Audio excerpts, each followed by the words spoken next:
Welcome, and thank you for joining me for episode 4 of Truth Conquers All production at truthconquersall.com.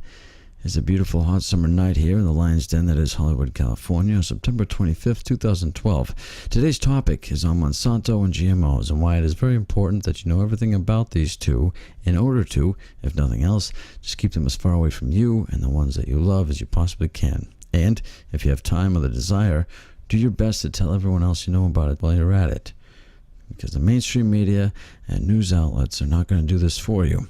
I have now official proof from a source in the belly of the beast that confirms what I and most likely you have known for at least a little while now. There is no honest, unbiased, investigative journalism out there, and it never actually existed. There have always been agendas, big or small, that keep the truth, the whole truth, and nothing but the truth from public knowledge. Some very crooked people have a lot invested in the lies that they either created or have decidedly benefited from, and it is the same type of people with these same types of morals that allow this corruption to be created and allow it to not only survive, but to now flourish. So, Monsanto is the largest food and chemical supplier in the world, responsible for biotechnology research that has created genetically modified organisms, GMOs. Monsanto created saccharin, aspartame, dioxin, DDT, growth hormones like RGBH, and herbicides such as Roundup and Agent Orange. Monsanto owns over 90% of the GMOs on the planet, and 90% of Americans consume them every day without their knowledge. President Obama swore to label all GMO foods, stating, quote-unquote, "We'll let folks know whether their food has been genetically modified because Americans should know what they're buying." Most people indicate that if given a choice, they would not choose GM food. Labeling would most likely effectively eliminate it from the food supply. Monsanto claims that the pesticides spliced into their GM foods are, quote-unquote, naturally occurring and thus safe, not acknowledging that the pesticides are 1,000 times more potent than when found in nature.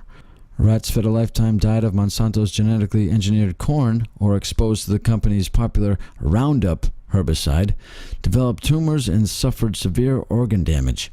Animals tested with GMOs within the third generation lost the ability to reproduce and showed immune system responses, signs of toxicity, organ lesions, altered liver and pancreas cells, changed enzyme levels, quote-unquote, etc. The effects of GMOs have never been tested on humans. Monsanto cafeterias carry mostly organic, non-GMO food for their employees.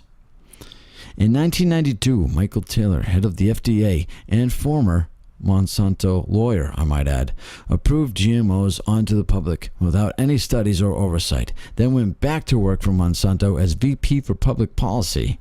Under President Obama, this same Michael Taylor is currently the U.S. Food Safety Czar.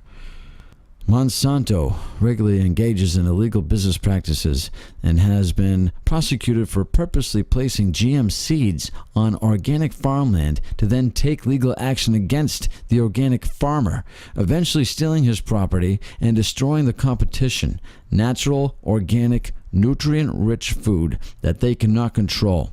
Quote-unquote, natural crops and foods are the enemy that need to be defeated via corporate takeover. Monsanto spent millions making sure the Food Safety Act passed, advisedly designed to shut down small family farms and organic food producers. Monsanto wants to make all crops one of its patented seed lines, thereby controlling and owning all of the world's food. Monsanto created the Terminator seed that renders seed lines sterile, necessitating the purchase of new seeds each year, giving the ability to starve whole populations and effectively controlling population, a food supply with a built-in kill switch. Monsanto also stated that they want to, quote-unquote, take over the entire biosphere and patent all major forms of life. Monsanto works closely with the U.S. government and the UN to fulfill the depopulation initiatives set forth through Agenda 21, which I talked about in our last video entitled Agenda 21. The Bill and Melinda Gates Foundation have also teamed up with Monsanto to push GMO crops onto Africa and other undesirable third world countries to push infertility. Together and with some other contributors and conspirators, they have created global, quote-unquote, doomsday seed vaults in speculation that after the earth is sufficiently contaminated with GMOs and consequently depopulated to a more controllable and decidedly docile level, natural farms will be restored for the relatively few self-chosen ones whom have allowed themselves the privilege of being survivors of GMO foods by simply not eating it themselves. So there you have it. The big behemoth of a GMO flagship company, spreading lies and deceit, death and mutation, Monsanto. Till next time, Vincit Omnia Veritas. Good night.